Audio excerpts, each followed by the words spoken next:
Tory party that are pushing us further and further to the right with these wedge issues, and that's dragged the Labour Party in that direction too.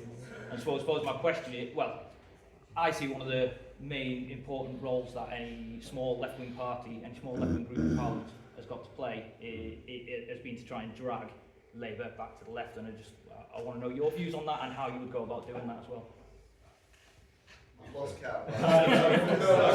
Well, look, because you know, I could sit here and say if I was in government, you're absolutely right. That is not going to be the situation after July the 4th. But if the situation was that you had an MP for Chorley, one of us two, I'll be fair because I know you're backing up.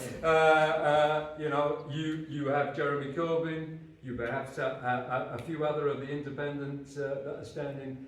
We have a block of, as I say, let's say we have 5 or 6 real workers' MPs, left MPs. At the very least, Keir Starmer has to look over his left shoulder rather than just looking at the Tories and effectively doing what they're doing.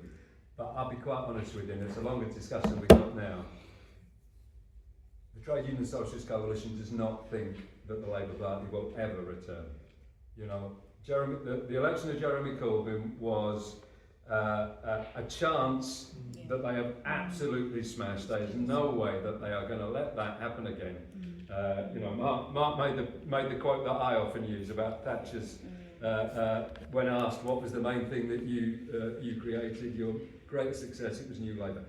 So we now have a second Tory party. So my view is that we need a new workers' party, that the trade union should stop funding Labour.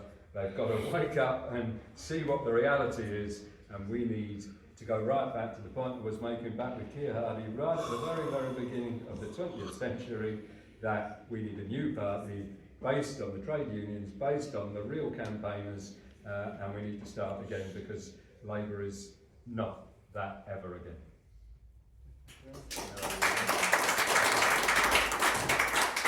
I don't know if you've seen the news recently. Some trade union leader decided to declare they're going to be voting for the Green Party. I can't remember the name. It was a lady. Just saw it in the news today. A couple of days ago. She's basically not going to vote Labour. She's going to vote for the Green Party because Labour's gone to the right, basically Tory line, and we need as many left-wing voices to convince people that working together collectively in the common good is a better lifestyle than all this individualistic I'm out for myself competition.